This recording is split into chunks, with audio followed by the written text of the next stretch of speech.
we did skip out on last week's podcast, so we did have 2 weeks to Can go. I do the introduction today? I was just about to ask who wanted to do the intro.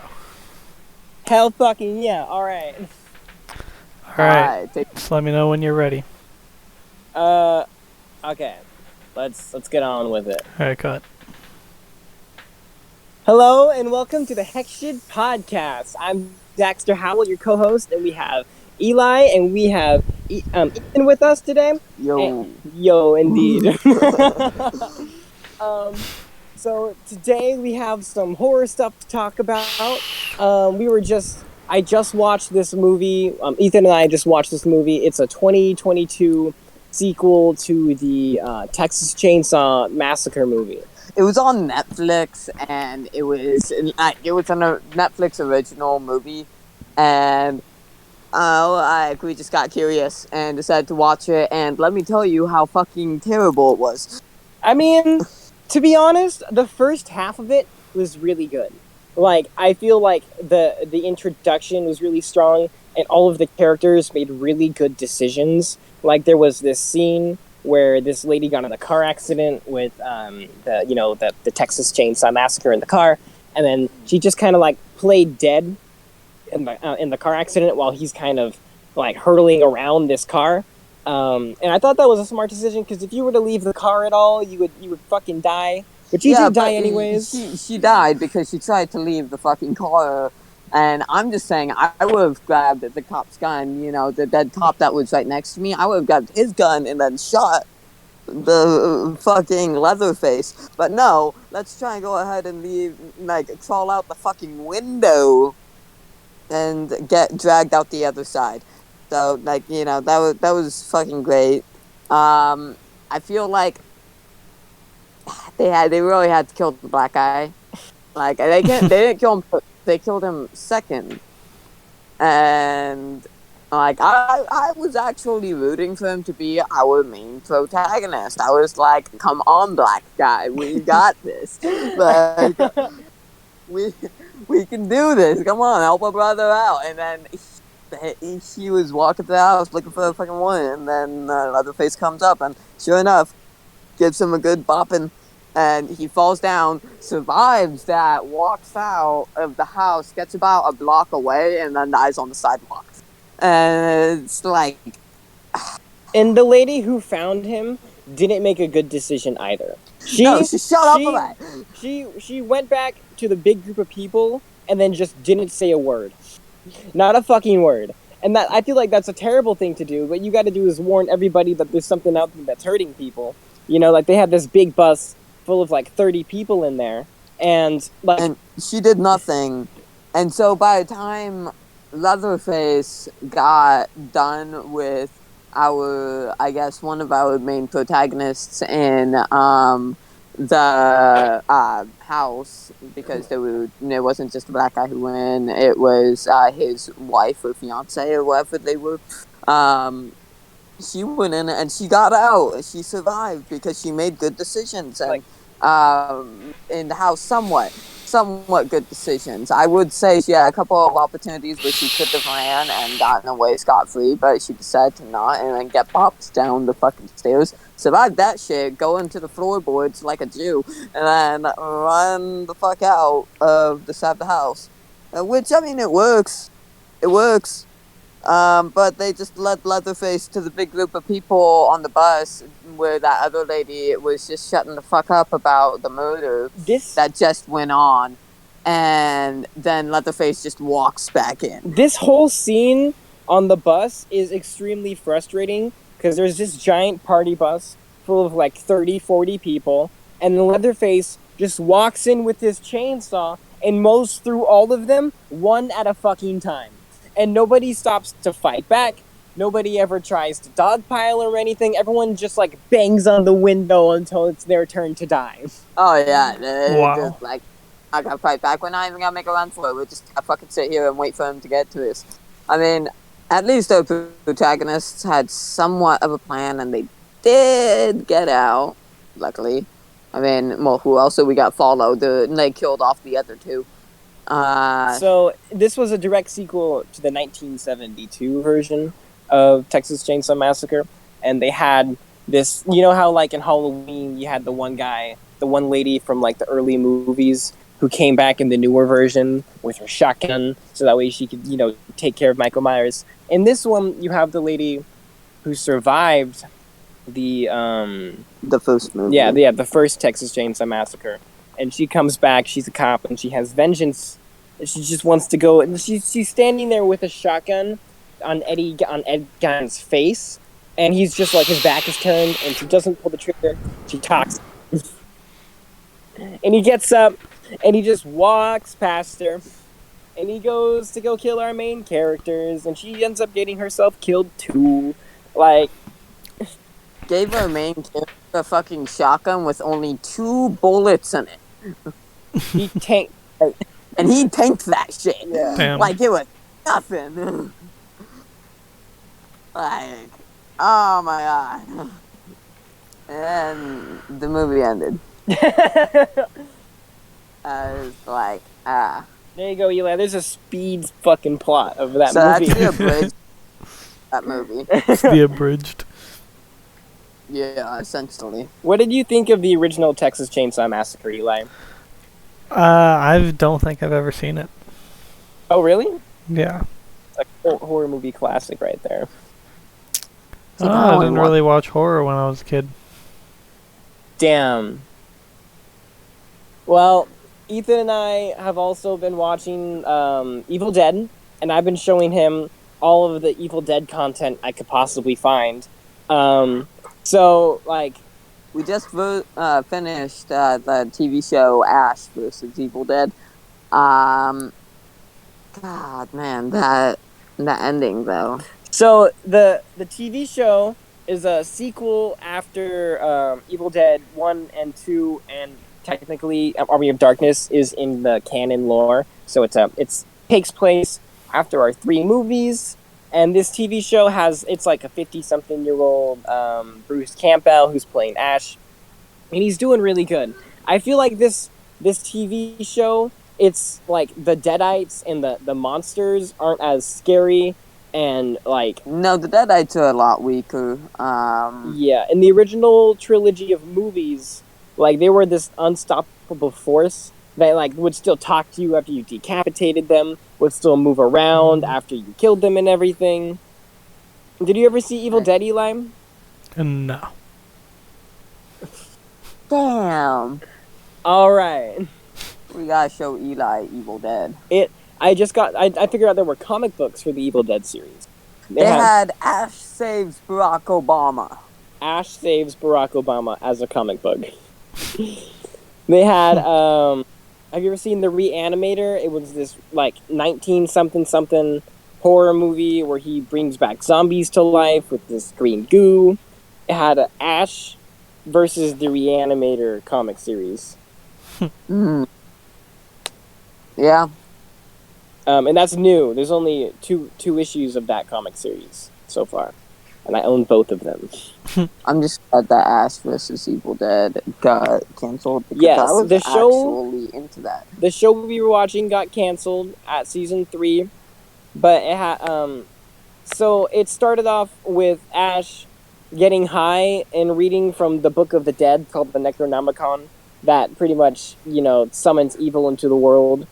And then it ends with him shooting a giant 10-foot story tall demon with a tank.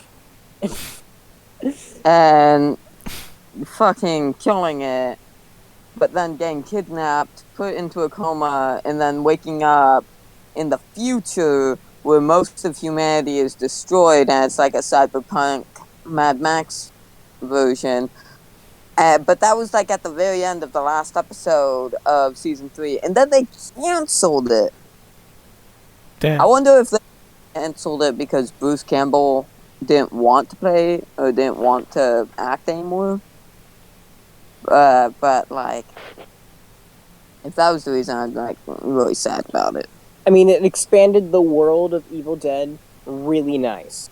Like there's this whole plot with the Dark Ones, which are these demons that are banished away to hell forever because they were betrayed by other demons that pretty much wanted to rule the world for themselves, and one demon outweighs a million demons. So, like, there's this demon named Ruby, who, like, years and years and years ago at the beginning of time, banished away evil. And at the start of the show, she's this good guy who helps our protagonists try to achieve their goal. And then halfway through, they time travel to the past, and they meet a younger version of Ruby who kills her older self. And then the second half of the show, the main villain is this evil version of Ruby, which is a really cool thing. I like the idea of this character. Like, it's a completely different character, but it's the same character that we know. Yeah. And like all of a sudden in season 3, they dropped in that Ash had this new daughter, and that was weird. But at the same time, I mean, this was a guy who was able to go ahead and get chicks with a fucking wooden hand. And it makes sense that he has a daughter, actually, because of how many jokes he makes and stuff. But like, he didn't do much, especially like the last part. She wasn't really that important for the last season. But I think my favorite character was Ruben.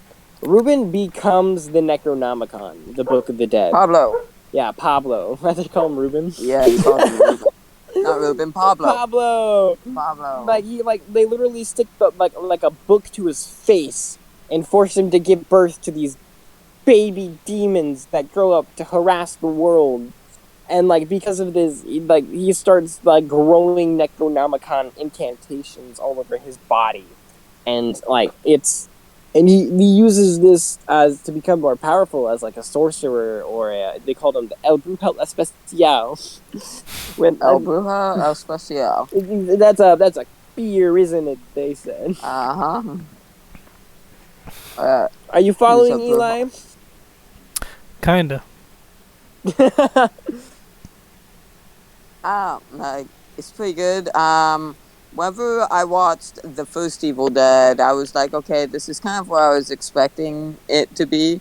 And then we went and watched Army of Darkness because we couldn't watch Evil Dead 2. And that was, like, I remember watching bits and pieces of Army of Darkness whenever I was a child, but I don't really remember watching the whole plot, or the whole thing. And so, rewatching it was really interesting, you know? Like, the first Evil Dead was not at all what I was expecting. The first Evil Dead was it had these really cool, it had all practical effects, like all puppetry, and there was minimal CGI just used to like pull off the stuff that they were using. But the first one, I visually remember this scene of Ash standing in the background with his arms kind of like awkwardly held and crossed, while in the foreground, like up close, you had his friend chopping up like his girlfriend with an axe, and you had Ash just like staring at this like, oh my god, like he's a timid character in Evil Dead 1. Oh, yeah. And then we skipped Evil Dead 2, and usually Evil Dead 2, they lost the rights to the movie, so they had to do a whole recap with different actors, and it ended up becoming its own thing. But Evil Dead 2, they changed a lot of the formula of it. They made it, instead of like a dedicated horror movie, they added some kind of comedy and some like quippy jokes to it. But we skipped Evil Dead 2. We went straight from Evil Dead 1 to Army of Darkness. And in Army of Darkness, Ash was this like super jokey, kind of sarcastic fucking bastard of a character who is completely different from Evil Dead 1. So if you skip 2, like there's this cognitive dissonance that's formed when you see the character and their young form being super timid, and then the next movie you watch, he's talking like he owns the place and he's a fucking badass. Yeah, give me some love, sugar. Oh, don't be mad. That's just pillow talk. It's like, when did he learn that he was timid?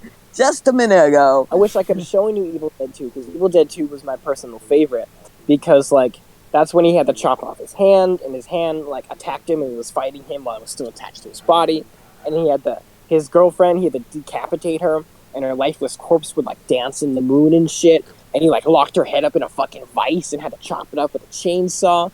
And Ash vs. Evil Dead, they did so many callbacks to the original movies. It was really appreciated. Even on the last episode, he pulled out that necklace That was in the first movie. Yeah, I remember that. I was like, oh, that's a really nice nod to the first episode. Yeah. The first movie. I mean, it's great that they were keeping it in mind, especially since, Bruce Campbell, doesn't he help write that shit? Oh, yeah, he helped direct it and everything. Yeah, so, I mean, he was the one who played it. I'm sure he would have a lot of appreciation for, keeping shit, at least in the universe, or at least canon. And I think that they did a really fucking good job. Ash vs. Evil Dead was a fucked up story, though. It had no shits given when it would throw gross stuff at you, literally. There was this one scene where they had this guy on a dead corpse on a fucking table, and his organs started attacking Ash, but his dick was out, and he had a cock ring, and you could very visually see it on the show, and Ash was getting dragged up the ass of this guy, and you can very visually see his dick was right up in his chest level and shit after his face got shoved up the ass, and you can see his face through his abdomen and shit. And then there was another episode where these doctor ladies throwing semen at him like they were darts and shit. Yeah, what's it called? The sperm bank, and they all of the doctors got infected by deadites, and so they all started throwing cum at him, and he stood. They started fighting in cum. It was great. I liked it. I liked Evil Dead a lot. I'm sad that that's all of it, and that there is no more Evil Dead, and there probably won't be any more Evil Dead. But what can you do, really? Yeah. Okay. Still good. They should have made more Evil Dead in between the time they made Army of Darkness and Ash vs. Evil Dead. I'm just saying.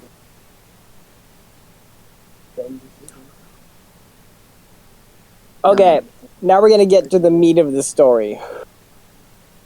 Ethan and I, we were listening to this song. Eli, you know this song. It's called "Evil" by Interpol, and I've been listening to this song for a fucking 2 years now, 3 years, and I learned how to play the drums on it. And I finally, just a couple months ago, I was watching this YouTube video, and I found out what this song is about. And I got, I didn't know that this song is about a couple of serial killers named Frank and Rosemary West. Ooh, now, this is a fucked up story I'm about to tell you guys. So strap in. Are you ready, Eli? Yes, sir. Eli is the audience right now. He's just listening to us. Yeah, nothing bad right now. He's just listening into us ramble on. We're about to scar you for life, bro. Let's go. All right. This song. Love trauma.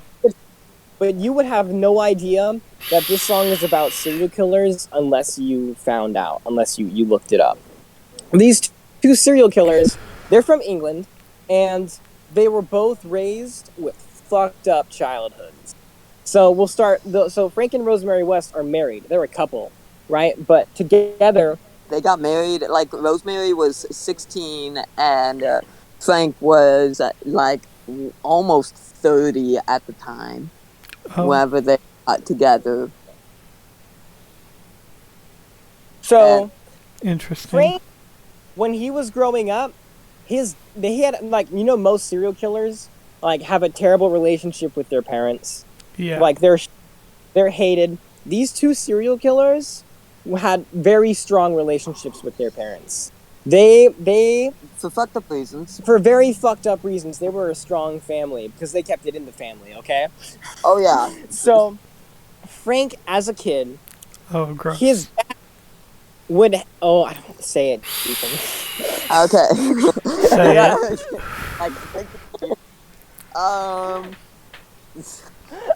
About Frank or Rosemary? Frank. Start with Frank. Okay, so I'll start off with Frank and how good of a relationship he had with his father.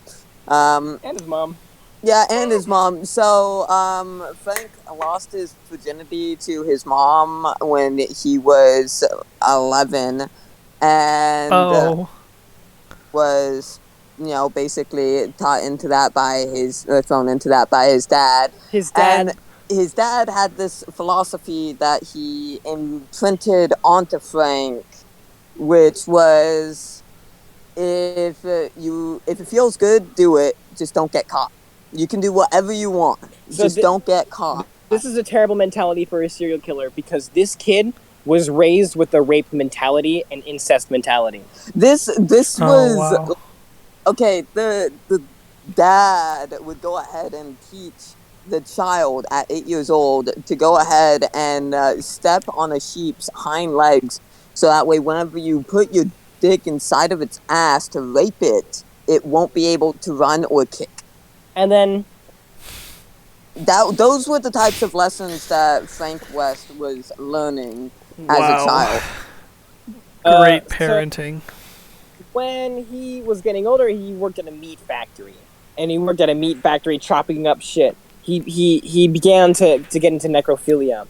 And he thought it was easier to fuck a corpse because it fucking can't move. And he got into the dismembering part. Every time he would kill somebody, he would take their fingers, kneecaps, and toes. And nobody ever found them.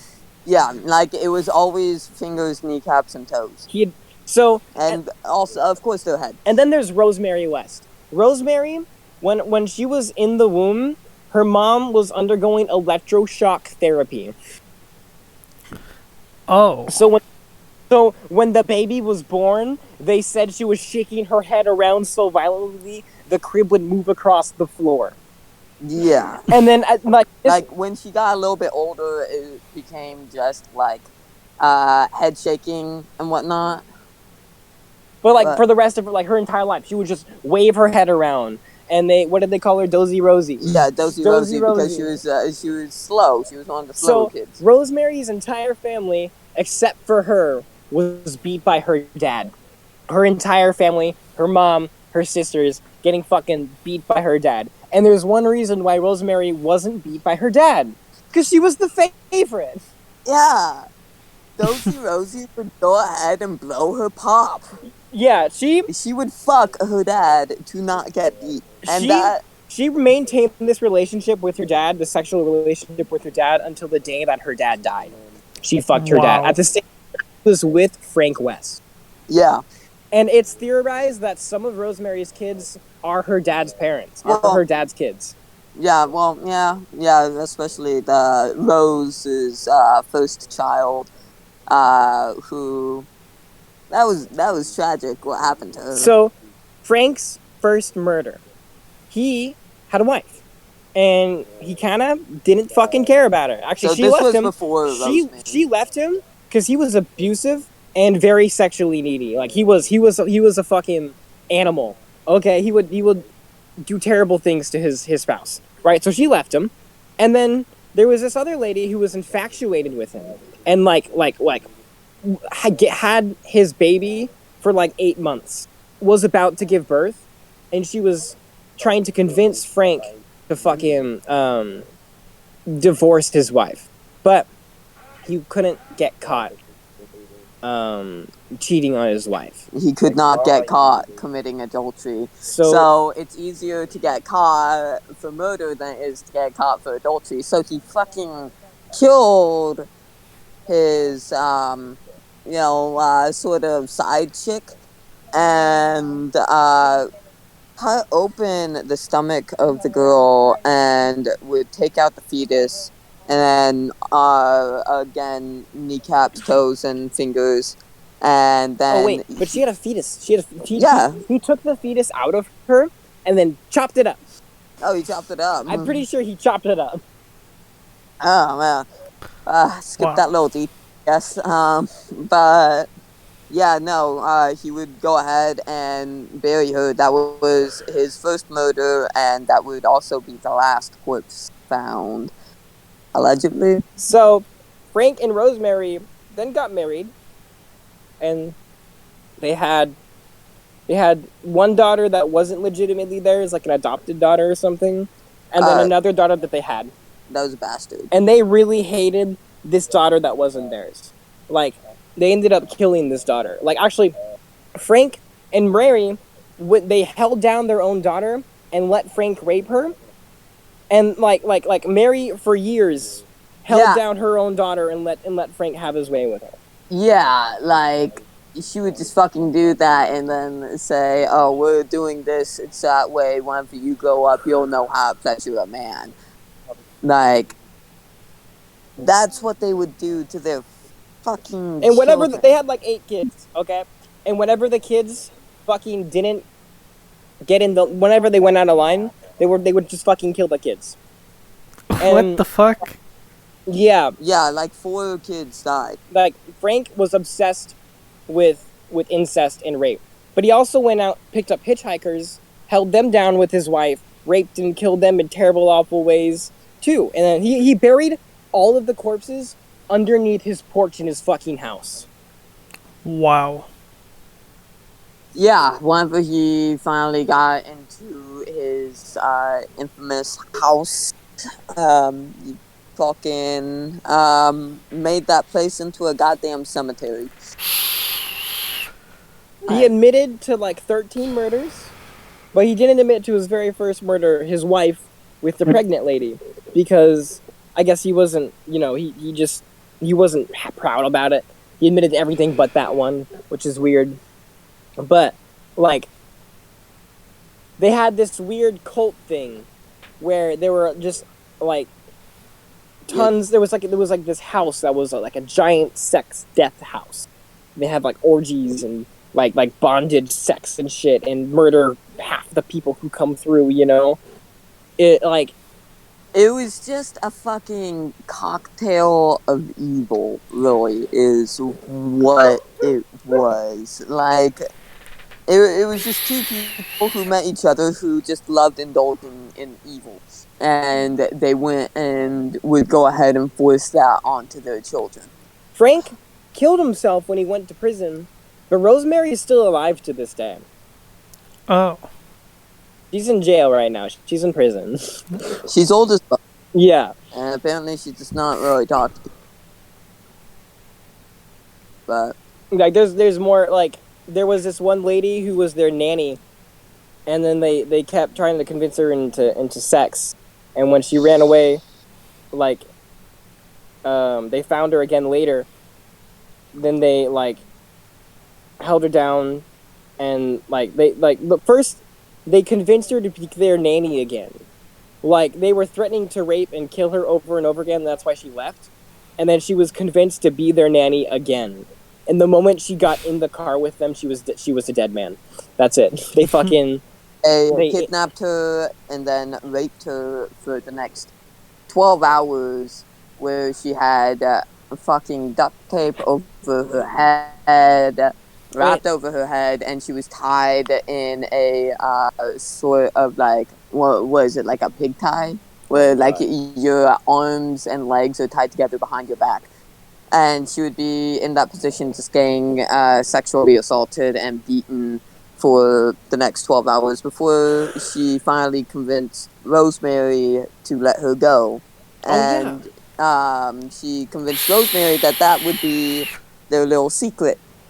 And so then she let him go. And eventually the cops came and found that. And he came and they had enough evidence to go ahead and lock his ass up and throw away the key. But the lady that Rosemary let go was too scared to testify against Frank West. So they got away. So they got fined $50 each for indecent, was it assault? Indecent assault? What's decent assault? I don't know. Decent assault? Fuck is a secret. Damn, that's some okay-ass assault. I guess, I don't know, like a bar fight would be just regular assault, is decent assault. Yeah. But, like, that, like, I guess that must have fucking clicked in Frank's mind that he could fucking do this shit and get away with this shit, but it would also be risking it all. And then that's when all the murders started.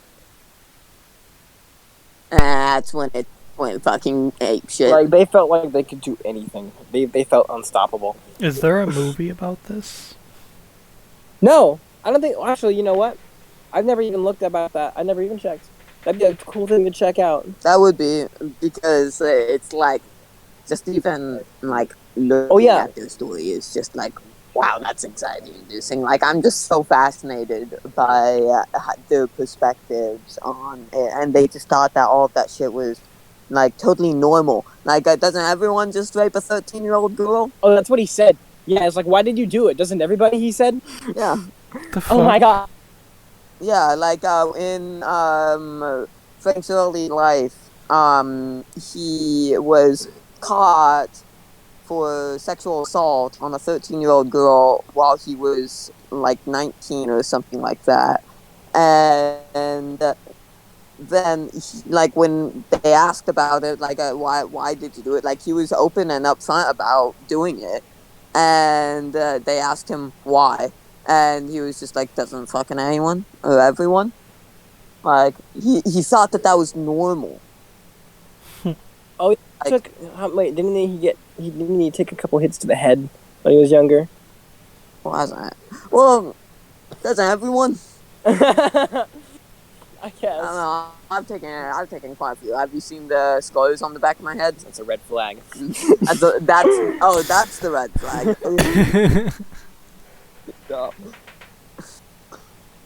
Oh, like, those guys are just fucking berserks. It's so fascinating to me to go ahead and look into the perspectives of something like that. Like, I'm so curious how they can just wave it off as if it's nothing. Like, it's power with no fear of anything. No consequences, just I'm doing this. And have you seen any good movies lately, Eli? Yeah. We came in guns blazing with fucking ideas and shit to talk about, but it's like, where'd all that go? where'd that go? Went down the crapshoot. Well, I guess now we just sit here and talk about random shit. Oh, that's cool. So yeah, I've seen any good movies. You gotta give Eli some time to talk. Yeah. I haven't really been doing anything. I'm still just waiting for my job to start up, so I've kind of just been sitting here playing fucking Call of Duty every day. Every day. Mm-hmm. You just fucking getting them dubs in Warzone? Oh, if you guys No, I'm playing like zombies. If you ever plan on taking a trip up to the Redwood Forest, plan it out 48 hours ahead of time. Go online and pay some money to get a code to access the gate to see the tallest trees in the world. Okay, because we drove 5.5 hours to get to the Redwood Forest. We get 6 miles from our destination. There's just this little tiny gate, locked. It says, you must get a code 48 hours before visiting. Not be issued on the same day. It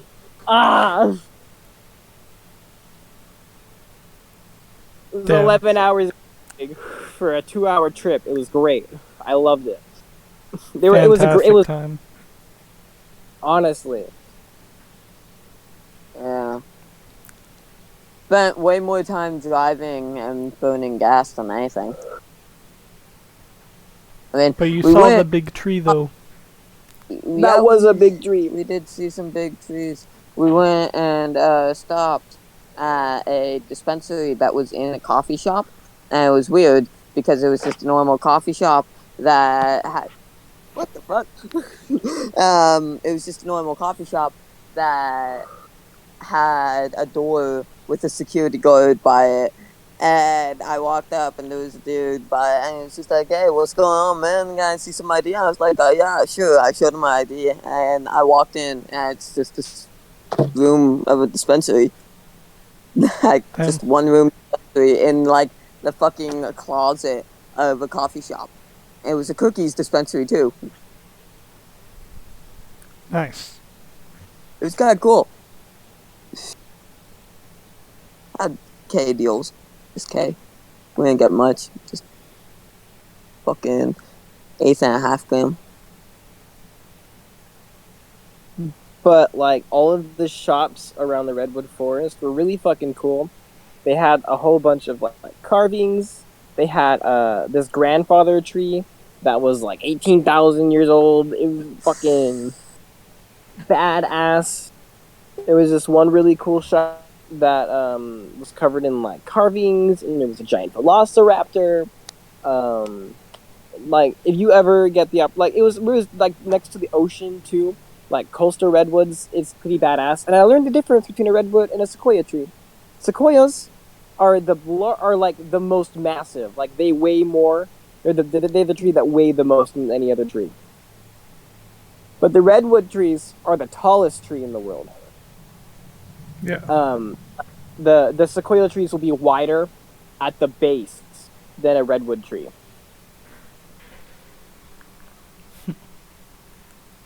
And they're located in vastly different areas. Like the sequoia is like the more dry climate. When the redwoods are close to the ocean, it's more humid and wet. Yeah.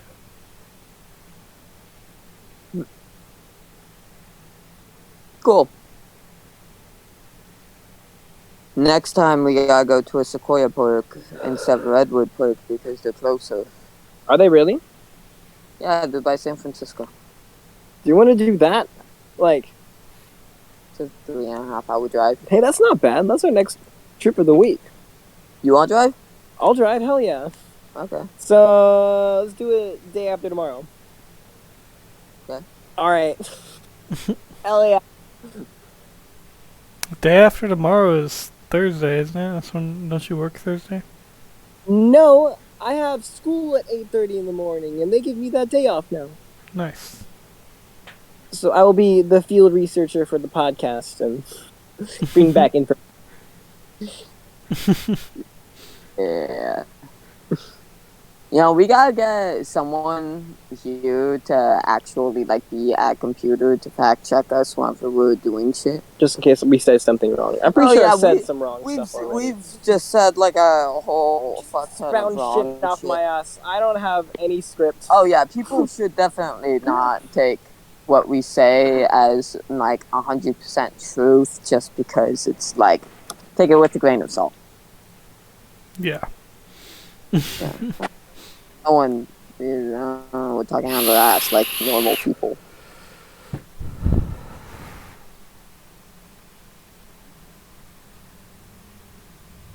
I think we're out of things to talk about. I think that's it. Yep. All right. Damn. Eli, you got like no time. I don't know, man. I don't do nothing but play Call of Duty nowadays. All right. Tell me about Call of Duty. Come on. Tell me about it. Tell you about What's Call the of Duty? newest Okay, well I've been playing Call of Duty Cold War, the Black Ops game. That one's pretty fun. It's got zombies, so I play zombies a lot. I'm Prestige 2 now. I thought these zombies were better. Captain Black Ops 3 zombies were better than Cold War's. That's factual, yeah. Thank you. I was the Thank type you. of person to Thank play you. Dead Ops Arcade. You're the type of person who played Dead Ops. Did you play Dead Ops 2? No, I hated Black Ops 2 zombies. No, Dead Ops. Okay, 2. No, I didn't. I liked Black Ops 1 zombies. That was the best for me. You didn't like Black Ops 2 zombies? There was just fire and lava everywhere. How could I enjoy that? What about the last map? Origins. Not any DLC maps. I played on like that little tiny town where the pack-a-punch was in the fucking... God, you played on that? Only played the trans. I also did like I don't know. I didn't like the basic transit map because you would get lost in the fog and just get ripped apart with the view like zombies would get stuck to your face and shit. I didn't want to deal with that. Unless you're a fucking veteran like me and have the map memorized so you can still run in the fog and not get lost. I'm a Dark Souls player. You know, I'd rather just. You'd rather just go ahead and die 50 times and break your fucking I'd rather shoulders. torture myself than play Call of Duty. Yes, sir. Break your fucking death shoulder and just go at it. Hell yeah. Turtles won't have To be honest, you know what? I like Sekiro and Bloodborne more than Elden Ring. I'm gonna say it. I got tired of really fast. Actually, I put more time into Elden Ring than I did any other Dark Souls or Soulsborne game. Right? And but you haven't beaten it. Haven't beaten it. I got tired of it. Bro, I put like 80 hours. The most amount of time I put into a Dark Souls playthrough was like 30 hours. Bloodborne took me 30 hours to beat. Sekiro took me like 30, 45 hours. And all the Dark Souls games took me like 15 to 25. And then here comes Elden Ring, and I've been staring at this screen for fucking days. Okay. I haven't touched Elden Ring in a while. It did just get an update. It did just get an update. I don't know what it did in the update, but something probably. And then we're hoping for some DLC sometime soon too for that game. It better be some really good fucking DLC. If it's just like more weapons and shit, I don't even know about that, you know. Because Dark Souls DLC and Bloodborne DLC... I'm thinking like a whole new area type DLC. Bro, do you know how massive the Elden Ring world is? What's this little tiny shitty new part of the map gonna do? Well, maybe they make a whole nother big map. Yeah, like a whole nother like reflection of this map that's just huge, but like different. Kind of like, well, I mean, I was about to compare it to Shivering Isles, but the Shivering Isles is nowhere near as big. They're gonna make a $60 DLC called Elden Ring 2. It's not a game, but it's a DLC. Damn. Alright. I think that's gonna be the end of it, guys. Alright. Alright. Thank you all for listening. I feel like this was a good podcast, and if you like Eli's voice, I'm sorry you didn't get to hear it today. All right. Nobody likes it, don't worry. All right. Back next time, we don't have a dedicated day to make podcasts. It'll just come out once a week, regardless. Next D&D campaign, if you guys are listening to that, it'll come out fucking eventually. Whenever Blake is free. Oh yeah. So, goodbye.